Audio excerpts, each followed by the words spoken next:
नमस्ते दोस्तों, मैं डॉक्टर वीरल शाह, कंसल्टिंग होम्योपैथ। इस 3G 4G और 30 मिनट पिज़्ज़ा डिलीवरी के ज़माने में हमें हर चीज़ बहुत ही फ़ास्ट चाहिए। जब कभी हम बीमार भी पड़ते हैं तो उस बीमारी से छुटकारा भी हमें फटाफट चाहिए। और यही रीज़न है कि काफ़ी लोग होम्योपैथी प्रेफर नहीं करते, बिकॉज उन्हें लगता है कि होम्योपैथी जो है वो बहुत ही ज़्यादा स्लो है। खास करके अक्यूट बीमारियों में लोग होम्योपैथी से ज़्यादा एलोपैथी प्रेफर करते हैं, बिकॉज उन्हें इंस्टेंट रिलीफ चाहिए। बल्कि होम्योपैथी वाकई स्लो है? तो बिल्कुल नहीं। होम्योपैथिक दवाइयाँ जो होती है वो हमारे मुंह में हम गोलियाँ डालते हैं, और वो गोलियाँ से जो दवाई है वो दवाई हमारे नर्व से एब्जॉर्ब होती है। नर्व्स का मतलब होता है वो नसें जो हमारा पेन या जो भी सेंसेशंस है वो ब्रेन तक पहुँचाती है। जब कभी भी हमें चींटी काटती है तो हमें कितना इंस्टेंटली पता चल जाता है कि हमें कुछ चुभ रहा है, वो कितना फास्ट होता है। वेल, उन्हीं नसों से होम्योपैथिक दवाइयाँ बॉडी में ट्रैवल करती है। तो होम्योपैथिक दवाइयाँ स्लो है? बिल्कुल नहीं।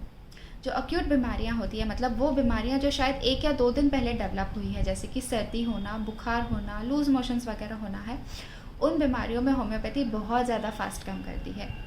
पर जो क्रॉनिक बीमारियां होती है, मतलब वो बीमारियां जो काफ़ी सालों से चली आ रही है, जैसे कि थायराइड हो, डायबिटीज़ वगैरह हो, माइग्रेन हो, या आपके मेंस्ट्रुअल कुछ इश्यूज़ हो जैसे कि पीसीओडी वगैरह हो, तो उन सारे बीमारियों में टाइम लग सकता है।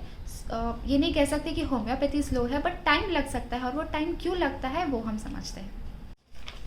सबसे पहली वजह है कि आपकी बीमारी कितनी पुरानी है, यानी वो बीमारियां जो बहुत पुरानी है, काफ़ी सालों से चली आ रही है, या फिर बचपन की बीमारियां। काफ़ी लोग अपनी बचपन की बीमारियां लेकर आते हैं, तो इतनी पुरानी बीमारी में आप एक्सपेक्ट नहीं कर सकते कि होम्योपैथी 2 या 3 महीने में आपको ठीक कर दे, बिकॉज इतनी पुरानी बीमारियां आपकी इम्यूनिटी को, आपके रिएक्टिव पावर्स को बहुत डाउन कर देती है।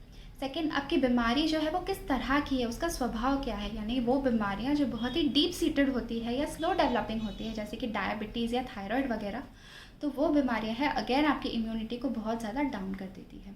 थर्ड, आपने प्रीवियस क्या क्या ट्रीटमेंट ली हुई है, यानी काफ़ी तर ज़्यादा लोग जो है वो एलोपैथी या आयुर्वेद वगैरह ट्राई करने के बाद होम्योपैथी को ट्राई करते हैं। जब वो कोई चीज़ असर नहीं करती तो उसके बाद वो होम्योपैथी लेते हैं। तो वो प्रीवियस जो भी एलोपैथिक ड्रगिंग हुई है, यानी एंटीबायोटिक्स मान लीजिए, स्टीरॉइड्स वगैरह, तो उसकी वजह से अगेन आपकी इम्यूनिटी जो है वो बहुत ज़्यादा डाउन हो जाती है।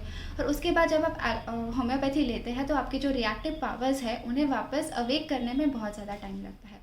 इसीलिए इट इज़ वेरी इंपॉर्टेंट कि आपको जब कभी भी कोई प्रॉब्लम हो तो आप होम्योपैथी को एज लास्ट ऑप्शन नहीं, बल्कि एज अ फर्स्ट ऑप्शन देखिए। बीमारी को बहुत ज़्यादा लंबा मत खींचिए और तुरंत होम्योपैथी को अपनाइए। नेक्स्ट इंपॉर्टेंट रीज़न है कि आपकी एज क्या है। जो छोटे बच्चे हैं या फिर यंग अडल्ट है, उनकी इम्यूनिटी स्ट्रांग होने की वजह से वो बहुत जल्दी फास्ट रिएक्ट करते हैं होम्योपैथिक दवाइयों से, यानी वो बहुत ज़्यादा जल्दी ठीक हो जाते हैं। जो बड़े बुजुर्ग वगैरह है, उनकी इम्यूनिटी डाउन होने की वजह से उनका अगेन दवाइयों की तरफ से रिएक्शन स्लो होता है, उसकी वजह से ट्रीटमेंट भी स्लो होती है। नेक्स्ट, पेशेंट अगर कुछ छुपाता है, अपनी हिस्ट्री ठीक से नहीं देता, सिम्टम्स ठीक से नहीं बताता, तो उस वजह से डॉक्टर को जो है वो दवाई ढूंढने में प्रॉब्लम होती है। उस वजह से सही दवाई ना मिलने के कारण ट्रीटमेंट स्लो हो जाता है। नेक्स्ट, अगर पेशेंट जो है वो दवाई ठीक से नहीं लेता, वो टाइम पर अपनी दवाई नहीं लेता, भूल जाता है वगैरह, तो अगेन आपको ठीक होने में टाइम लग सकता है। नेक्स्ट, अगर आप फॉलोअप ठीक से नहीं करते, यानी अगर आपकी 15 दिन या 1 महीने के लिए आपको दवाई दी गई है और आप ठीक से वो दवाई वापस लेने नहीं आते, ठीक से फॉलोअप नहीं करते, तो अगेन आपका ट्रीटमेंट जो है वो स्लो और डिलेड हो जाएगा। इसीलिए इट इज़ वेरी इंपॉर्टेंट कि आप अपने ट्रीटमेंट को रेगुलरली, सिंसियरली लें। इस वीडियो में इतना ही, अगले वीडियो में और जानेंगे। Thank you.